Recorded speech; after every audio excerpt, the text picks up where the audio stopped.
September 4 വിറ്റെർബോയിലെ വിശുദ്ധ rose കന്യക. ജനനം 1235 റോമിൽ. മരണം 1252 മാർച്ച് 6 റോമിൽ. വിറ്റെർബോയിൽ ദരിദ്രരും ഭക്തരുമായ മാതാപിതാക്കന്മാരിൽ നിന്ന് ജനിച്ച റോസ് ബാല്യത്തിൽ തന്നെ അനുപമമായ വിശുദ്ധിയുടെ ഉടമയായിരുന്നു. 7 വയസ്സ് മുതൽ റോസ് പ്രായശ്ചിത്തങ്ങൾ അനുഷ്ഠിച്ചു തുടങ്ങി. 10ാമത്തെ വയസ്സിൽ വിശുദ്ധ ഫ്രാൻസിസിൻ്റെ 3ാം സഭയിൽ ചേർന്ന് വിറ്റെർബോയിൽ പരസ്യ പ്രായശ്ചിത്തം പ്രസംഗിക്കുവാൻ തുടങ്ങി. ജനങ്ങളോട് മാർപ്പാപ്പയുടെ പക്ഷത്ത് നിൽക്കുവാനും ജർമ്മനിയിലെ ഫ്രെഡറിക് ദ്വിതീയനെ എതിർക്കുവാനും റോസ് ഉത്ബോധിപ്പിച്ചു.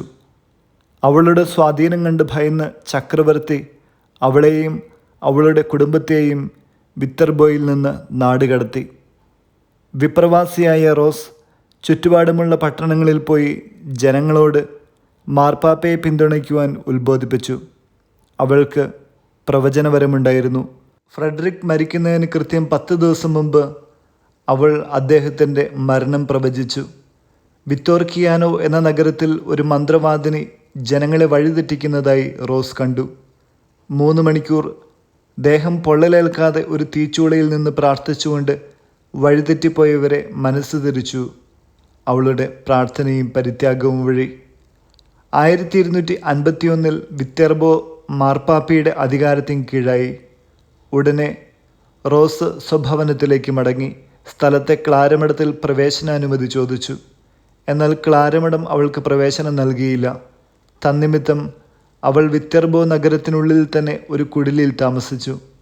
മരണശേഷം തനിക്ക് മഠത്തിൽ പ്രവേശനാനുമതി ലഭിക്കുമെന്ന് റോസ് പ്രവചിക്കുകയുണ്ടായി. അങ്ങനെ തന്നെ സംഭവിച്ചു.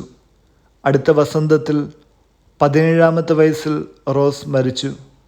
അവളുടെ ശരീരം ക്ലാരമഠത്തിൽ സംസ്കരിക്കുവാൻ അലക്സാണ്ടർ 4ാമൻ മാർപ്പാപ്പ നിർദ്ദേശിച്ചു. വിശുദ്ധ റോസിൻ്റെ ശരീരം ഇന്നും അഴിയാതെ ഇരിക്കുന്നു. 1457 കലിസ്റ്റസ് 3ാമൻ മാർപ്പാപ്പ അവളെ വിശുദ്ധയായി പ്രഖ്യാപിച്ചു. വചനം കൊളോസോസ് 4-ാം അധ്യായം 1-ാം വാക്യം. യജമാനന്മാരെ, നിങ്ങളുടെ ദാസരോട് നീതിയും സമഭാവനയും പുലർത്തുവിൻ.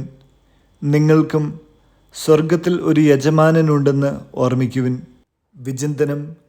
ഭൗമിക വസ്തുക്കളുടെയും ആനന്ദങ്ങളുടെയും വ്യർത്ഥതയെക്കുറിച്ച് പ്രാർത്ഥന ആത്മാക്കൾക്ക് വെളിപ്പെടുത്തി കൊടുക്കുന്നു. അത് ആത്മാക്കൾക്ക് പ്രകാശവും ഭക്തിയും ആശ്വാസവും സ്വർഗീയ ഭവനത്തിലെ പ്രശാന്തമായ ആനന്ദത്തിൻ്റെ മുന്നനുഭവവും പ്രദാനം ചെയ്യുന്നു. വിറ്റെർബോയിലെ വിശുദ്ധ റോസിൻ്റെ വാക്കുകൾ.